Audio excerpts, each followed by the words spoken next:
Hola, Roque Lozari. Disculpa, Hola Sari, César, ¿cómo estás? que te cambie el apellido. ¿Cómo estás? Bien. Dentro de todo con la satisfacción de haber vuelto y de haber podido cumplir parte de la misión que nos habíamos propuesto. ¿Sí, Sabrina? Bueno, buenas tardes, gracias por la invitación y sí, estamos muy orgullosos. ¿Cansados y también? Cansados también, cansados.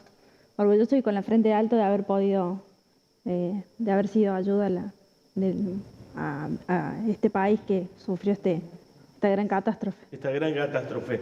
Decíamos nosotros cuando ustedes vinieron la primera vez que al al llevar equipamiento liviano y demás, el usar ARC 10, iban a estar entre 7 y 10 días, tuvieron 8, ¿no? Estuvimos 8.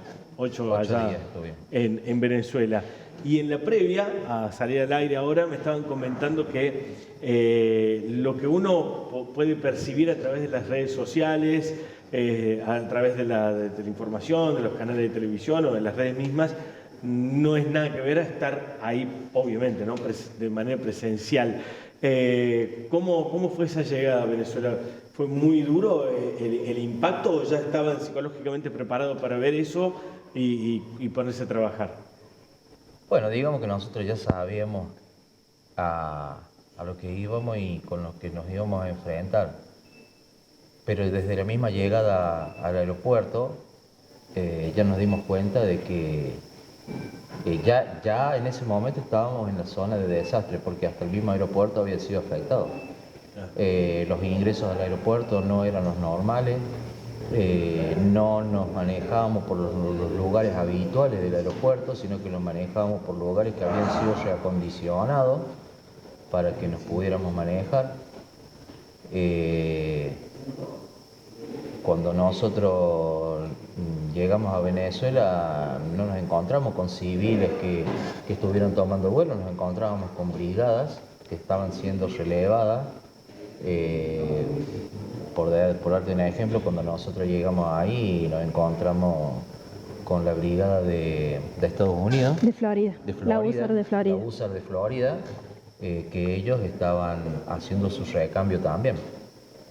Y bueno, ya así, o sea, era todo ver gente que estaba en la misma que nosotros, nada más. Con esa idea de ir y colaborar y dar una mano, entendiendo que más allá de la cuestión del voluntarismo y demás, ustedes están preparados justamente para estas contingencias. Y mientras nos iban trasladando hacia la zona que íbamos a hacer el campamento, la base de operaciones que nosotros le denominamos, no había luz eléctrica en la región de La Guaira. Entonces nos iban trasladando en colectivos y entre poca visibilidad se notaban los edificios colapsados, otros que les faltaban algunas partes de la estructura. Era de noche, entonces tratábamos de ver el panorama, pero no lo veíamos al 100%.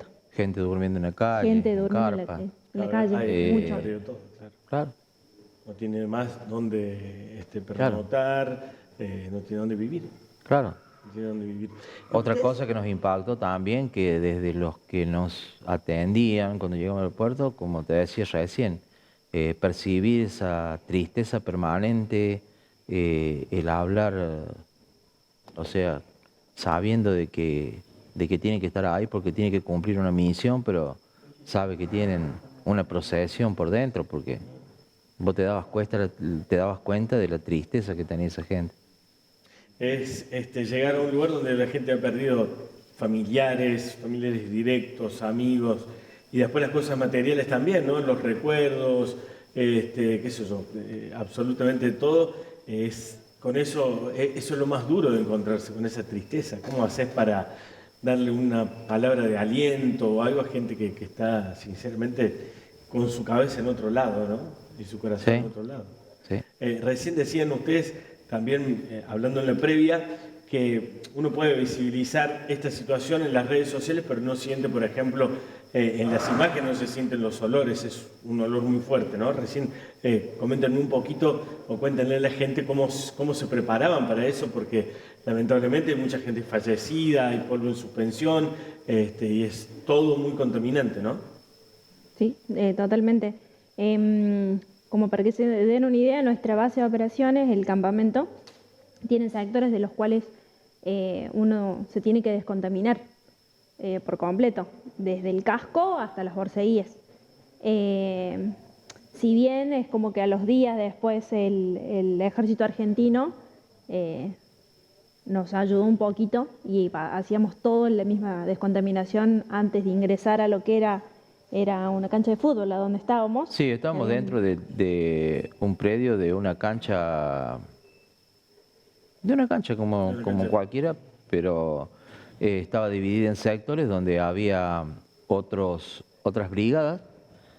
Y bueno, llegó un momento de que prácticamente todas las brigadas estaban trabajando, entonces el contingente del batallón de ingenieros, creo que es del ejército, proveniente de San Juan, habían llevado 2 plantas potabilizadoras de agua y ellos habían armado una zona de desinfección. Entonces, para que nosotros, porque estábamos volviendo tarde de la noche, la madrugada, para que no tuviéramos que destinar personal a estar haciendo desinfección, destinaron ellos su personal y durante esas horas que nosotros estábamos medio como colapsados porque estábamos llevando a toda la gente, hicieron ellos la descontaminación nuestra. Hasta que nos pudimos acomodar de vuelta y ya volvimos de vuelta nosotros con nuestra propia autonomía a hacerlo. Hay elementos que hay que descartar, elementos que se consideran biológicos, lo que es barbijo, guante de látex o nitrilo, y hay otros elementos que se reutilizan, como es el equipamiento, el casco, los borcegos. Claro. Entonces eso se divide y uno ingresa al campamento totalmente en condiciones y limpios, claro, para poder, descansar, comer, hidratarse. ¿Tiempo de descanso qué tenían? Teníamos 4 horas de operatividad. Y 8 horas de descanso posterior. Bien. Esas 4 horas eran a full y tenías 3 turnos por día. Ahí estamos viendo algunas. Tenías 3 turnos por día. Y te asignaban un Gorsay, o sea, un lugar de trabajo, y vos ibas ahí, te trasladaban. Por lo general siempre éramos trasladados por el ejército venezolano. Dicho sea de paso, fuimos tratados muy bien, no tuvimos ningún problema. Aparte de trasladar el personal, nos ayudaban con equipamiento, ¿no? O sea, hay equipamiento específico. Y nos hacían la seguridad también. Y nos hacían la seguridad. También. ¿Había inseguridad? ¿Eran momentos difíciles o era preventivo nada más? Donde nosotros estuvimos no percibimos inseguridad, pero claro, obviamente estábamos custodiados, y no solamente nosotros, las demás brigadas también. Dice que los primeros días que estaba todo más, digamos, como más convulsionado, ha habido momentos en el que sí, ha habido problemas de inseguridad. Pero a nosotros, tanto el ejército como la gente, el pueblo venezolano, o sea, el común de la gente, nos trataba bien, muy bien nos han tratado. Muchas veces había unos Gorsay que eran más cerca del campamento, entonces se lo hacíamos caminando, como también para no estar generando carga al ejército. Si bien el comandante que estábamos a cargo era como muy accesible por nuestros líderes, había un Gorsay que estaba a 150 metros, sí, así que lo hacíamos caminando, y en ese trayecto que ibas y venías, paraban personas y te daban comida, agua. Vehículos, porque tenemos que cruzar una autovía de 4 carriles. Vehículos que venían circulando y frenaban y se bajaban y nos ofrecían comida, agua. Nosotros, por una cuestión de seguridad, al agua que no estaban abiertas, la aceptábamos. La comida no. Al agua mineral. La comida no, porque era comida procesada en la casa y al no conocer nosotros la procedencia, no queríamos tener problemas después de tener personal enfermo. que eso también a nosotros nos hubiera condicionado a la hora de Aparte, trabajar. por su cultura también utilizan otro tipo de condimentos. También. No está el estómago acostumbrado. También, Sí. también. Eso también pasa.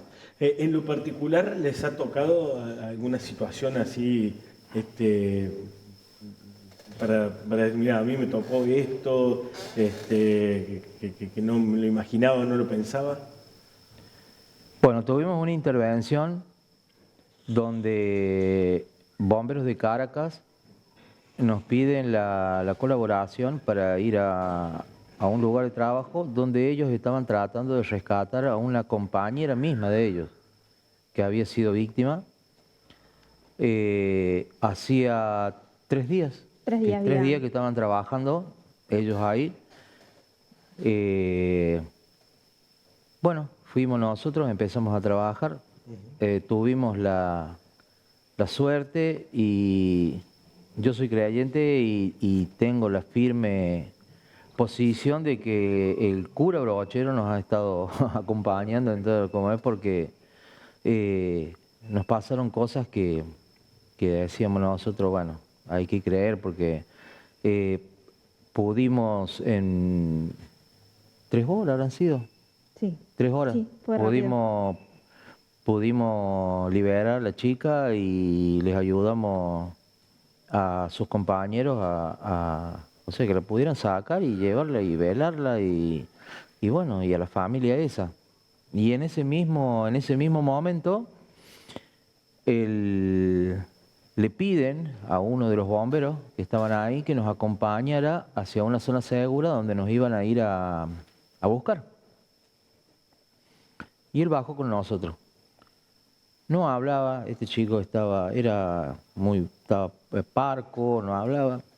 Hasta que cuando llegamos abajo le dice al líder del equipo que a metros, ahí nomás a metros, si podíamos llegarnos a un lugar donde estaban familiares de él buscando a un hermano. Un hermano con su sobrino. Con su sobrino. Ellos sabían que la última comunicación que había tenido con la mujer, estaban en la casa, estaba el hombre con el nenito en la casa, y que ellos más o menos tenían ubicado el lugar.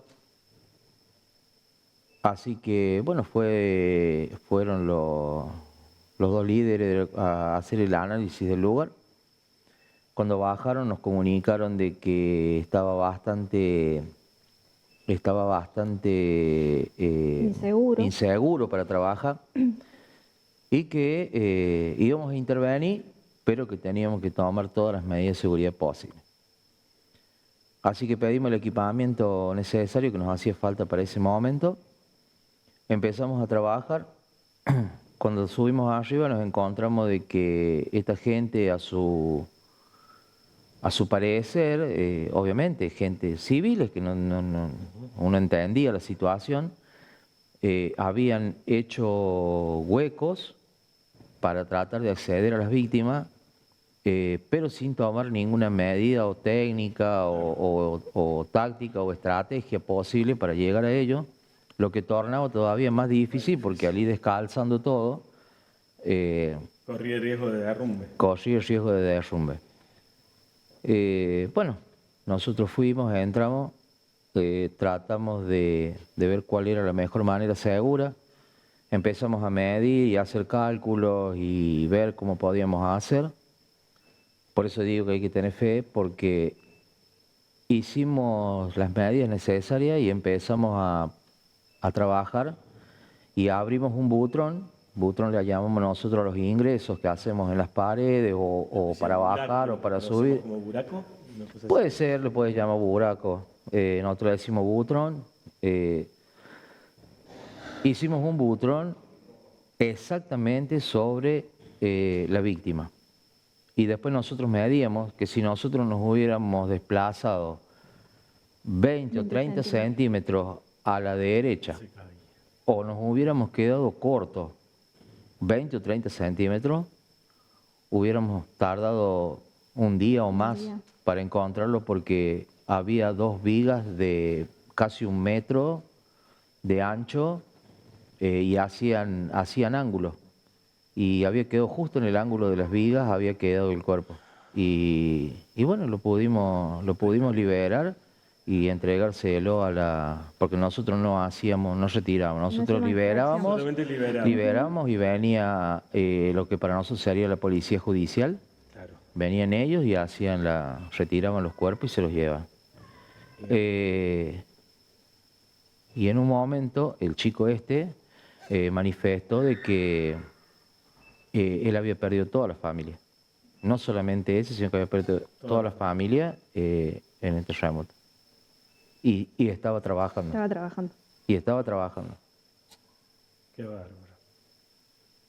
Estaba trabajando en los rescates. Así que, ¿cómo le decís vos a una persona esa de que no vas a hacer algo?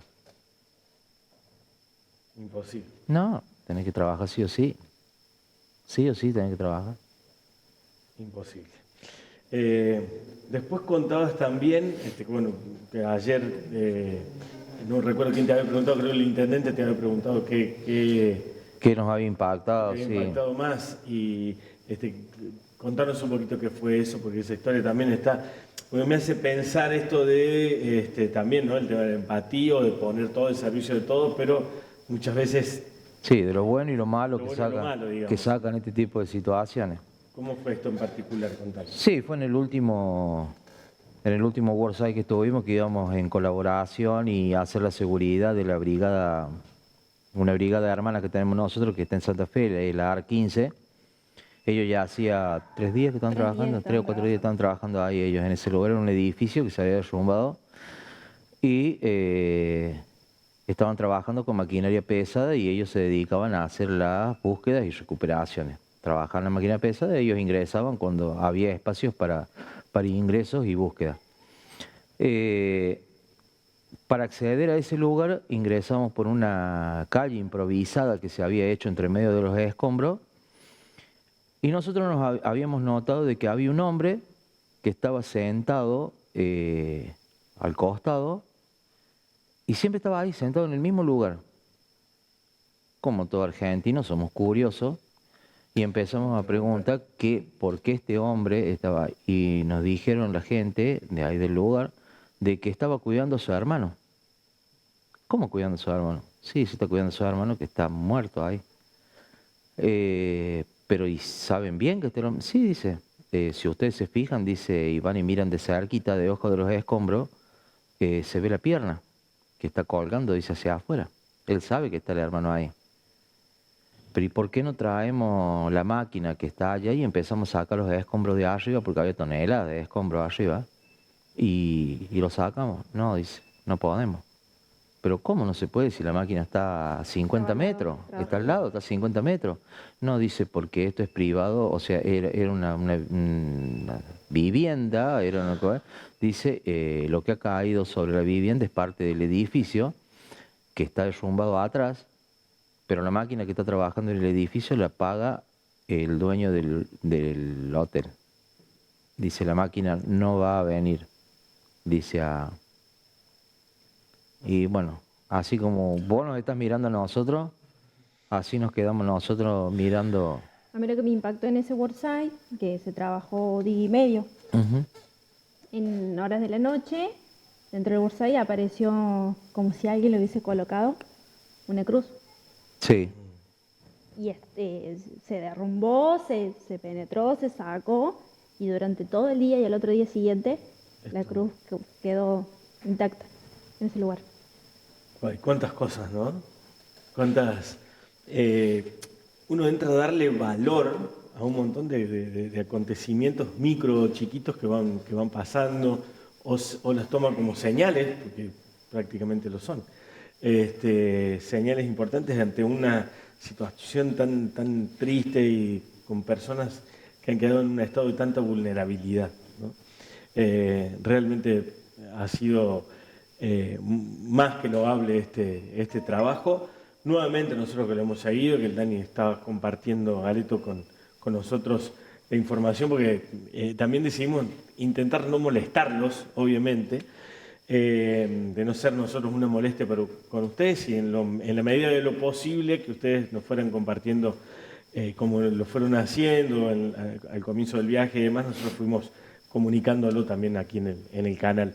Les agradecemos mucho y me emociono, estoy muy emocionado. Muchas gracias. No, gracias a vos, César. Así, de esta manera, lo recibían los santarroceños a nuestros héroes también. Miren.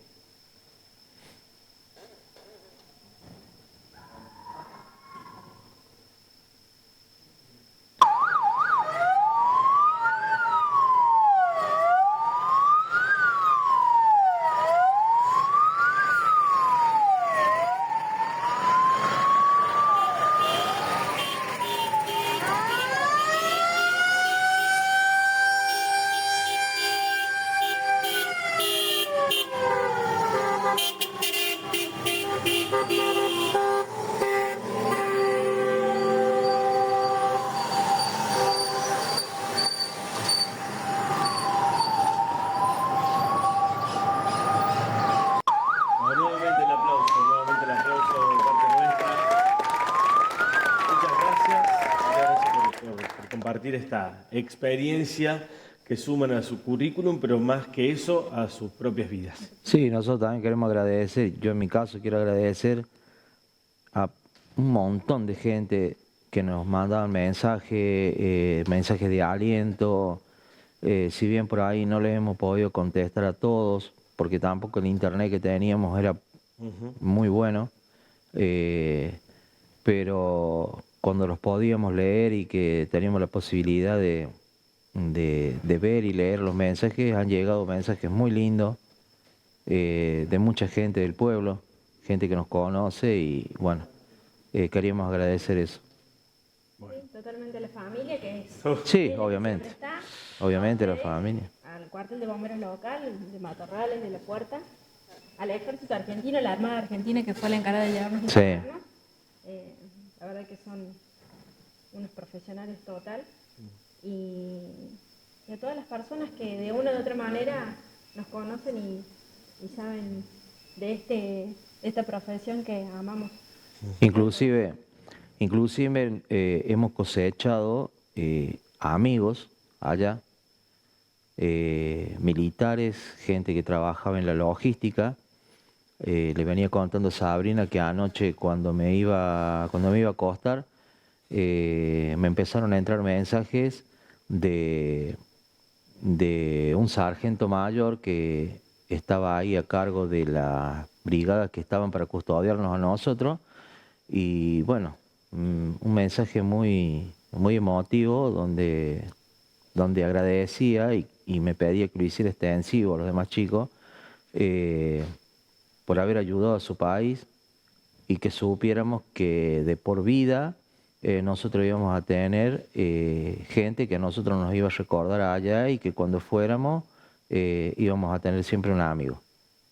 Qué genial. Qué hermoso. Qué hermoso, qué hermoso.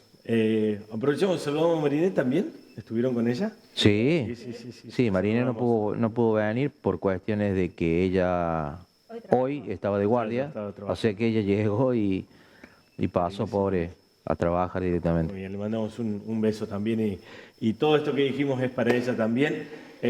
Sabrina, Roque, muchas gracias. No, gracias a usted.